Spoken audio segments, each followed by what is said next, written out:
जय श्री कृष्ण बंधुओं। आज हम आपके साथ रामचरितमानस की सर्वाधिक विवादास्पद चौपाई पर चर्चा करेंगे और वो चौपाई है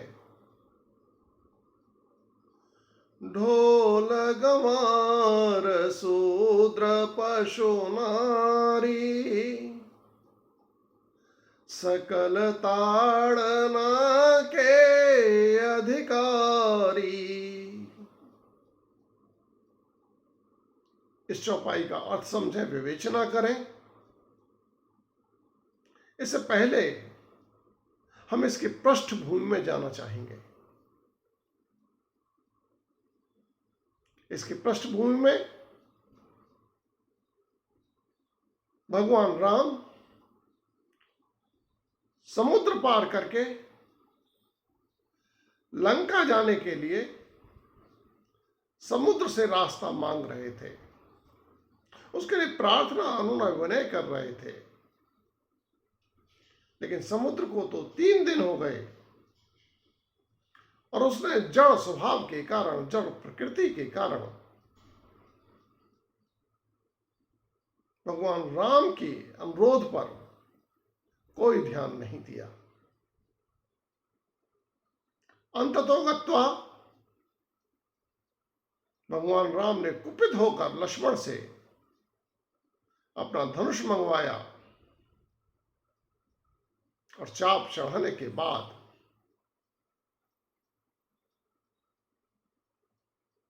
भगवान राम ने जल को सुखाने वाले बाण का संधान किया। संधान कहते हैं मंत्र पढ़ के, आवाहन करके उस बाण को प्राप्त करना। जैसे ही उस बाण को प्राप्त किया जो जल को सुखाने वाला था,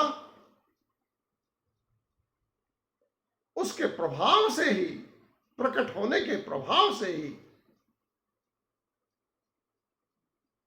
समुद्र में खलबली मच गई। सारे जीव जंतु व्याकुल हो गए और समुद्र में उत्पन्न व्याकुलता का प्रभाव समुद्र को भी अनुभव हुआ, महसूस हुआ और वो विचार करने लगा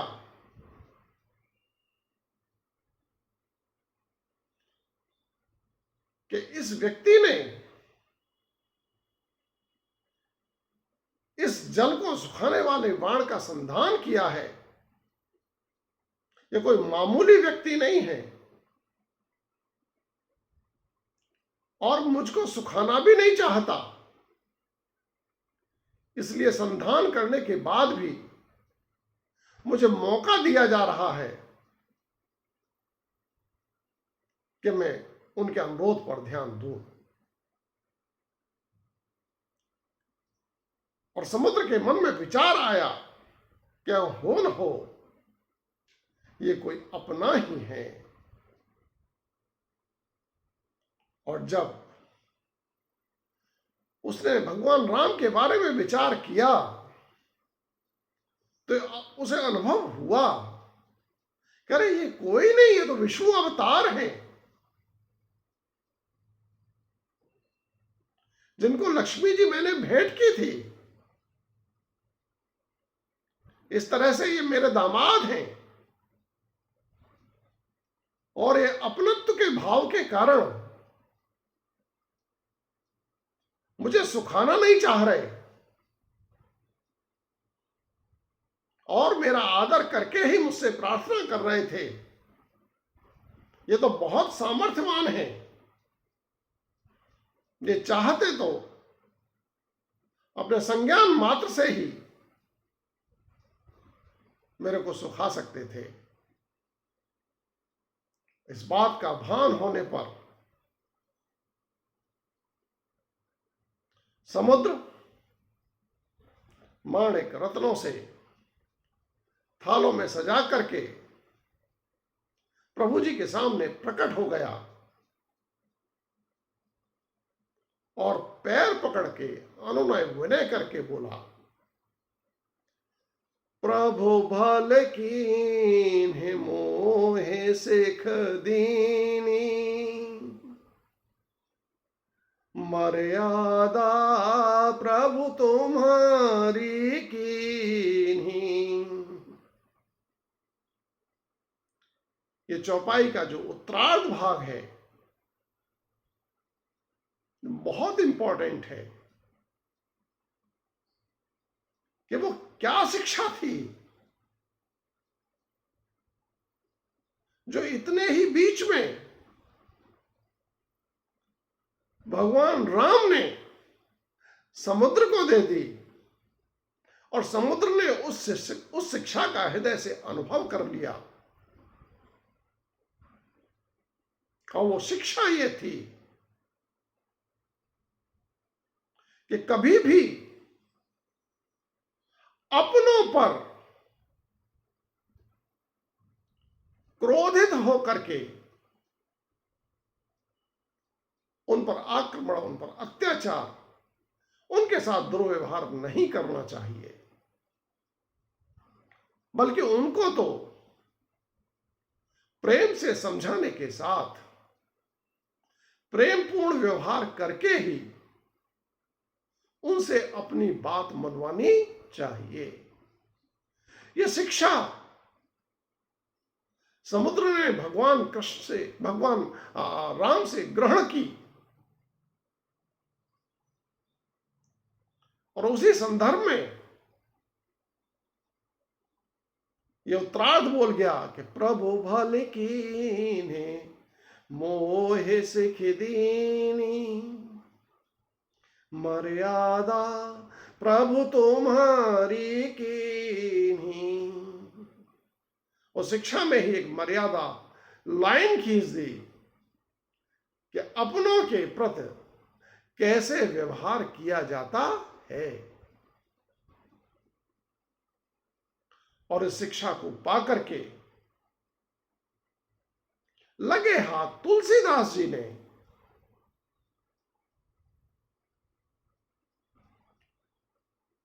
उस समुद्र के मुख से ही समाज के लिए एक शिक्षाप्रद चौपाई कहलवा दी।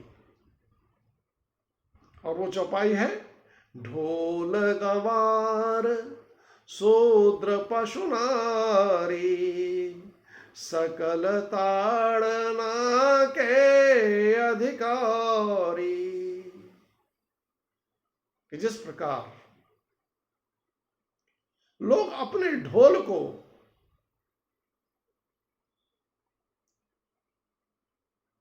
प्रेम पूर्वक तरीके से देखभाल करते हैं, जब बजाने के लिए तैयार होते हैं तब उसे प्रेम से ठोक पीट करके तैयार भी करते हैं, लेकिन कभी उसे धपड़ धपड़ करके मारते नहीं हैं। ऐसा नहीं मारते कि धपड़ के साथ ही उसे फाड़ के रख दें। और उसी प्रकार समुद्र बोला, गंवार शूद्र पशु नारी, जो अपने परिवार का गंवार हो,